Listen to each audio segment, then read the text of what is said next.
Right. So welcome back, everyone, for another deep dive. And today we're going to be looking at something pretty powerful, I think, a chapter from the Quran, Surah Al-Buruj. Oh, yeah. Which means the stars. And we're going to sort of unpack it a bit, go through some of the key themes, the imagery, the poetry of it, and really try and get a feel for its message. Yeah, I think it's a surah that that really sort of stays with you. It does. It really does. And I mean, right from the start, those opening lines, by the sky with the constellations and by the promised day. It's like, whoa, what's coming? Right away. What does that make you think of? Well, it grabs your attention, right? Yeah. It's like one of those things, like you're being pulled in like calming. Yeah. And it uses oaths, right? Oh, yeah. These oaths are powerful, especially when you're talking about them like the sky, right? I mean, look up at the sky and, it's just this massive expanse. Yeah, just the constellations, right? Yeah. Like the mystery of it all. It's just such a great image. And, this is a classic technique in Arabic poetry, but in the Quran, it really means something, right? Right. It underscores that what comes after is so important. It's like saying, listen up. This is something you really need to know. Absolutely.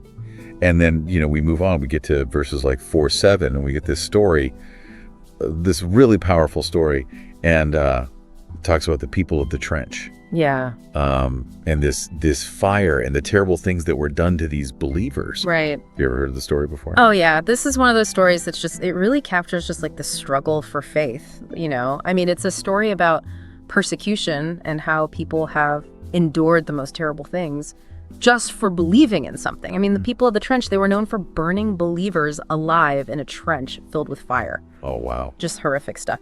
But it's a reminder too, right? It's a reminder of how strong people can be in their faith, even when they face something unimaginable. And the way the story is told, it's so vivid.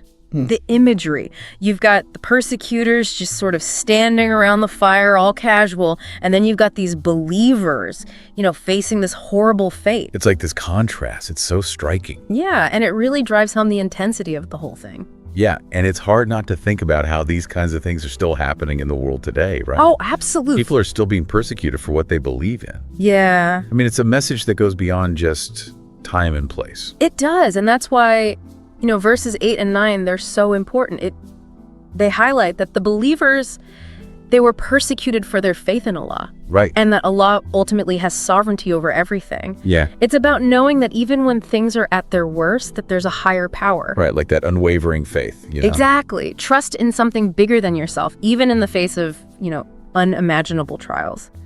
It's saying that in the end, justice prevails and it belongs to God, not to the people doing the persecuting. And then it takes another turn, right? We get to verses 10 and 11. Yeah. And it's like, bam, here are the consequences. Right.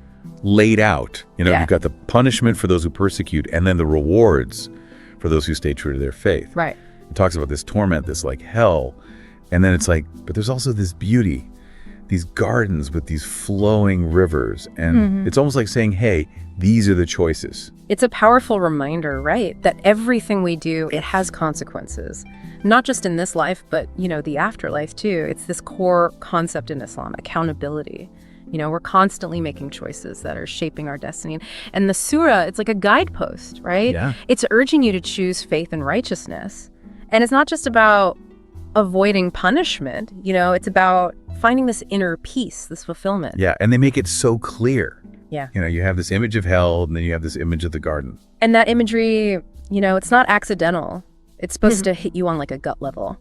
You're supposed to feel the choice, between light and darkness, good and bad. And then it gets deeper. Yeah. Right. Verses 12-16, it starts describing Allah in this way that's like both severe in punishment, but also forgiving and loving. Right. It's not just like an angry God. It's way more complex than that. Yeah, this is where things get really interesting. It's saying that Allah is both just and merciful, and it's that balance, right?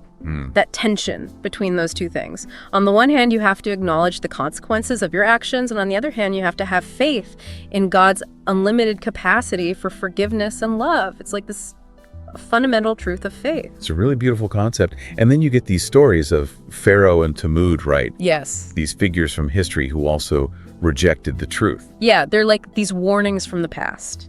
They show that this isn't just about abstract ideas. It's like, look, this has happened before. People have turned away from what's right and they've faced consequences. Yes, it's a history repeating itself. Exactly. It's a reminder that we're not so different from the people who came before us. We can make the same mistakes, but we can also learn from them.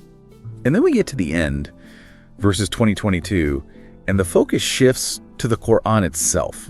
It's described as this glorious revelation that's been preserved on a tablet. Right. What do you think this tells us about how Muslims view the Quran? I think it shows how central the Quran is to Islam, Yeah. It's seen as this direct message from God, timeless, unchanging.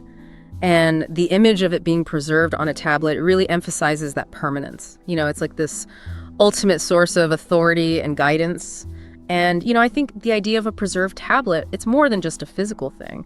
It's about the idea that the Quran's message transcends, time and circumstances. It's always relevant. Right. It's always powerful no matter what generation you come from.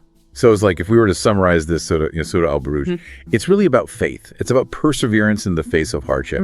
It's about the choices we make. Yeah. And how they have this really profound impact on not just this life, but also, what comes after.